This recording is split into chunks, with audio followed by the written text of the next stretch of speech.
Dernière minute, la loi islamique, ou Charia, est désormais interdite d'application en Floride sous le gouverneur Ron DeSantis. Pour ma part, je ne pourrais être plus heureuse car c'est précisément le type de législation nécessaire pour empêcher l'islamisation de prendre le dessus.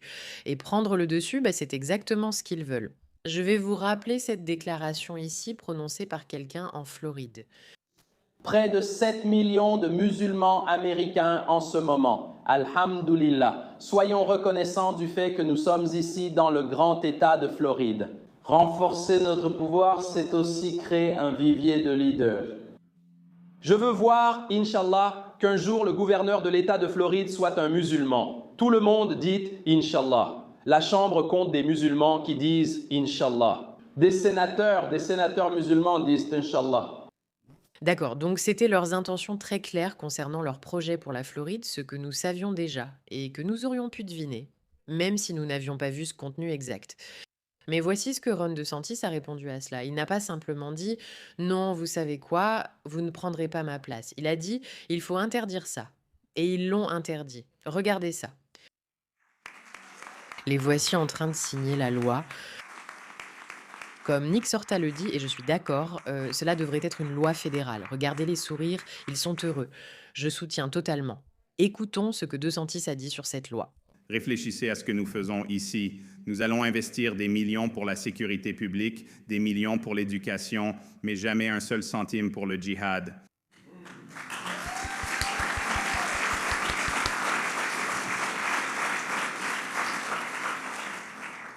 Donc, la législation que nous allons signer aujourd'hui est la mesure la plus forte que la Floride ait jamais prise pour protéger son peuple de cette influence. Et évidemment, cela touche la finance, la politique, la culture. Et puis, bien sûr, cela peut être des actes manifestes comme nous l'avons vu à Old Dominion et dans d'autres endroits à travers le pays. C'est tellement intéressant, n'est-ce pas?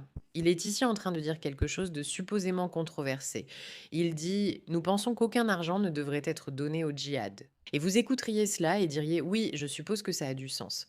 Mais il s'avère que dans de nombreux États et de nombreux pays à travers le monde, ce n'est pas le cas. L'argent va directement au djihad. Maintenant, ce qui est aussi intéressant, c'est d'écouter combien d'éléments ils mentionnent pour lesquels ils ont dû mettre en place une législation. Ce sont des personnes issues de cette influence. Et évidemment, cela touche la finance, la politique, la culture. Et puis, bien sûr, cela peut aussi être des actes manifestes, comme nous l'avons vu à Old Dominion et dans d'autres endroits du pays. Ce n'est donc pas en faisant une seule chose qu'on arrêtera la charia. Vous devez comprendre qu'ils ont un plan d'expansion dans la finance, la politique, la culture, l'éducation et ainsi de suite, encore et encore. Et il faut cibler tous ces domaines si vous voulez dire. Je n'aime pas le fait que des vidéos comme celle que nous venons de regarder existent, où des gens disent oui, nous allons islamiser cet endroit. Beaucoup ont un problème avec cela, mais pour y faire face, il faut cibler tous les aspects de leur planification. Je suis fier de pouvoir signer le projet de loi aujourd'hui. Je pense que c'est quelque chose que nous avons demandé il y a plusieurs mois. Je sais que de nombreuses personnes à la législature étaient déterminées à offrir quelque chose de significatif. Cela aidera l'État de Floride à vous protéger. Cela nous aidera à protéger l'argent de vos impôts. Cela nous aidera à protéger des choses qui ne devraient pas se produire dans le... Peut-on parler du fait que vous payez des impôts chaque mois et chaque année? Une grande partie de votre argent part dans les impôts. Et une grande partie de ces impôts sert à financer le terrorisme. Je trouve que c'est l'une des choses les plus incroyables, en plus du fait que, en tant que société, nous nous sommes simplement habitués à ce qu'ils puissent en fait nous prendre 30, 40, 50, 60% de nos revenus et que nous ne faisons rien parce que bien sûr, le gouvernement doit simplement les prendre. Ensuite, le gouvernement n'est pas vraiment responsable de l'utilisation de notre argent, ce qui pourrait permettre de financer des djihadistes pour détruire nos villes. Nous pourrions financer leurs centres d'éducation, leurs mosquées, si le gouvernement les subventionne, ce qui est insensé. Non seulement j'y suis opposée sur le plan idéologique, mais savoir que tu travailles et que cet argent leur est destiné, ça me met en colère. Évidemment, ce n'est pas si simple. Et moi, personnellement, je pense que ce serait la bonne façon de faire. Si tu dois payer des impôts, tu devrais au moins pouvoir dire ce que tu ne veux pas financer avec ton argent dans le système fiscal. Parce que je pense que ce serait une solution. Je ne suis pas économiste, mais je pense que ce serait un moyen de voir où les gens veulent que l'argent aille et ce qu'ils souhaitent financer tout en leur donnant cette liberté. Si je dois donner une partie de mon argent au gouvernement, alors je devrais au moins financer des choses que je considère importantes, comme l'éducation ou l'armée, et surtout, surtout pas des subventions auxquelles je n'adhère pas. Cela permettrait au gouvernement de savoir où les gens veulent que l'argent aille et où ils ne veulent enfin, c'est pas qu'il aille. Je comprends maintenant qu'on ne peut pas faire cela à grande échelle, car les gens ne perçoivent pas l'importance de certains éléments et certains aspects sembleront plus attractifs à financer que d'autres. Mais au final, je ressens vraiment, vraiment très fortement que le fait que nous payons des impôts, de l'argent que nous avons gagné, pour ensuite soutenir des choses qui vont complètement à l'encontre de nos idéaux, c'est fondamentalement injuste. États-Unis d'Amérique, mais cela ne devrait certainement pas se produire dans l'État libre de Floride. Donc, ça va vraiment être quelque chose d'important. Je pense qu'il y aura beaucoup de gens qui vont apprécier cela. Ils vont nous poursuivre en justice comme ils le font à chaque fois. Nous gagnerons en appel, mais sans doute pas dans le district, car ils choisissent toujours le bon juge et nous perdons. Mais nous gagnons presque toujours en appel, vous savez, et je pense que c'est ce qui va finir par arriver avec ce que nous faisons ici. Maintenant, il y a autre chose, d'accord? Donc, nous savons déjà que CARE ont tendance à essayer constamment de oh, c'est trop gros, de voir comment ils peuvent poursuivre DeSantis autant que possible, parce qu'ils n'aiment pas ce que ce gars fait. Ils n'aiment tout simplement pas du tout. Regardons. Ceci date d'il y a 3 mois. Le Conseil des relations américano-islamiques, CAR, menace de poursuivre le gouverneur Ron DeSantis. Plus tôt dans la soirée, le gouverneur a désigné CARE et les frères musulmans comme organisations terroristes étrangères avec effet immédiat. Selon cet ordre, les agences de Floride doivent prévenir les activités illégales de ces organisations. Cela inclut le refus de privilèges ou de ressources à toute personne apportant son soutien à l'organisation. CARE National et CARE Floride ont publié un communiqué au cours des dernières heures. Vous voyez ici une partie qui indique que le gouverneur DeSantis cible notre groupe de défense des droits civiques avec cette proclamation inconstitutionnelle et diffamatoire. Le mois dernier, le gouverneur du Texas, Greg Abbott, a signé un ordre similaire, déclarant aussi le groupe Organisation terroriste étrangère. CARE a également intenté une action en justice au niveau fédéral contre le Texas. Voilà le problème. Nous savons tous ce qu'est vraiment CARE. C'est juste une organisation terroriste renommée qui prétend être une idéologie musulmane légitime, quelque chose comme ça. Et quand vous avez un gouverneur comme Ron DeSantis ou comme ce type au Texas, Abbott, qui dit nous voyons clair dans ce jeu, nous savons que ça ne marchera pas pour nous. Il panique, essaie de porter plainte et crie au racisme ou à la diffamation alors que c'est la vérité sur leurs actes. CARE n'est qu'une branche des frères musulmans, une extension de cela aux États-Unis pour essayer de donner une apparence de légitimité. Nous diffusons des idéologies terroristes à travers les États-Unis. C'est fou que ce ne soit pas devenu une connaissance largement répandue que CARE est un problème pour l'Amérique.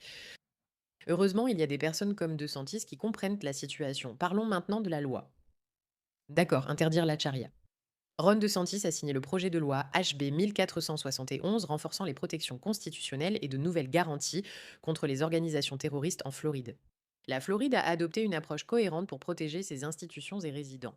Elle a classé les frères musulmans et CARE comme terroristes en Floride et interdit à tous les niveaux des pouvoirs publics de leur accorder contrats, fonds, emplois ou avantages à toute personne leur apportant un soutien matériel. J'adore ça. Elle a demandé aux forces de l'ordre d'employer tous les moyens légaux pour empêcher les organisations terroristes d'agir ou de s'installer. Encore une fois, le fait que cette loi soit considérée comme une grande avancée est ridicule car cela devrait simplement relever du bon sens. Vous désignez des terroristes comme terroristes, vous n'autorisez pas les entités gouvernementales à employer ces terroristes ou à les financer. Et vous vous assurez que vos forces de l'ordre puisent envers tout ce qui est nécessaire pour éliminer les entités terroristes. Ils ont aussi accru la surveillance de l'influence étrangère dans l'enseignement supérieur. C'est important parce que, comme nous le voyons sur les campus aux États-Unis, il semble y avoir un certain problème islamiste et beaucoup de financement étranger, ce qui coïncide, comme par hasard, avec ce problème. Interdiction des partenariats entre les institutions de Floride et les adversaires étrangers. S'assurer que l'argent des contribuables n'est pas utilisé pour soutenir des idéologies dangereuses ou déstabilisatrices. Bien, c'est bien.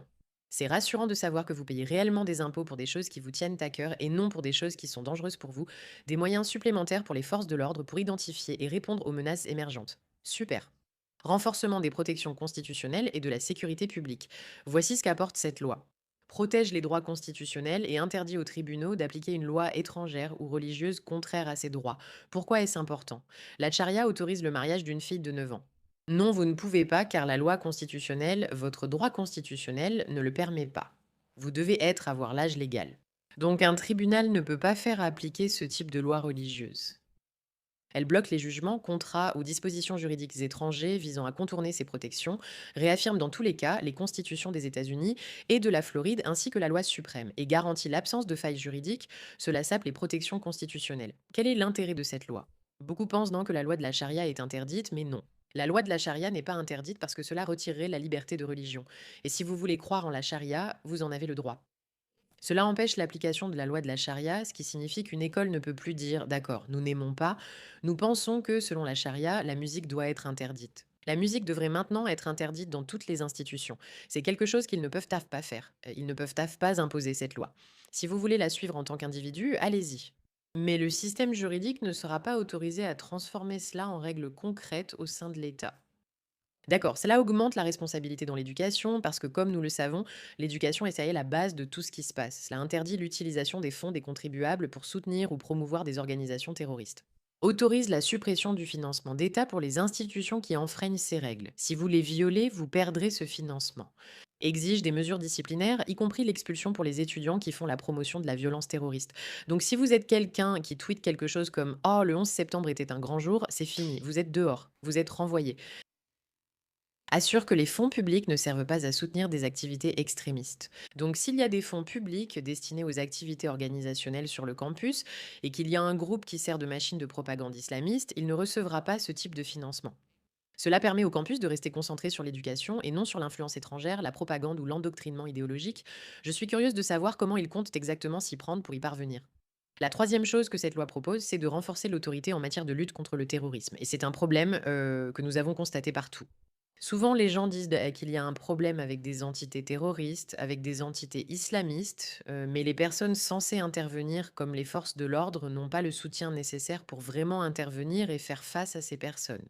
C'est une partie très importante. Ils ont agi sur le plan légal, l'éducation et veulent maintenant que la police intervienne. Établit un processus pour désigner les organisations terroristes intérieures actives aux États-Unis et autorise le chef de la sécurité intérieure de la FDLE à recommander une désignation. Lorsque des groupes représentent une menace persistante pour la sécurité publique, cela permet l'application de la loi contre les organisations terroristes désignées au niveau fédéral à l'échelle de l'État et l'interdit. Blablabla, cela établit et fournit un cadre civil clair et contraignant pour identifier et stopper les menaces avant qu'elles ne prennent racine. Et c'est la nouvelle loi de la charia. Pour moi, cela semble être une évidence et quelque chose qui devrait tout simplement être une évidence dans chaque État. Pensez à quel point tant de choses, y compris Dearborn, changeraient si cela faisait vraiment partie de leurs propositions. La Floride protège ses citoyens et j'y suis totalement favorable. C'est, selon moi, la bonne voie. Et j'ai toujours pensé, j'ai rencontré le gouverneur Ron DeSantis, et j'ai toujours pensé que c'était quelqu'un de très très intelligent. Il ne plaisante pas. Il comprend vraiment de quoi il parle et il fait ce qu'il dit qu'il va faire, ce en quoi, pour ma part, je crois vraiment, vraiment.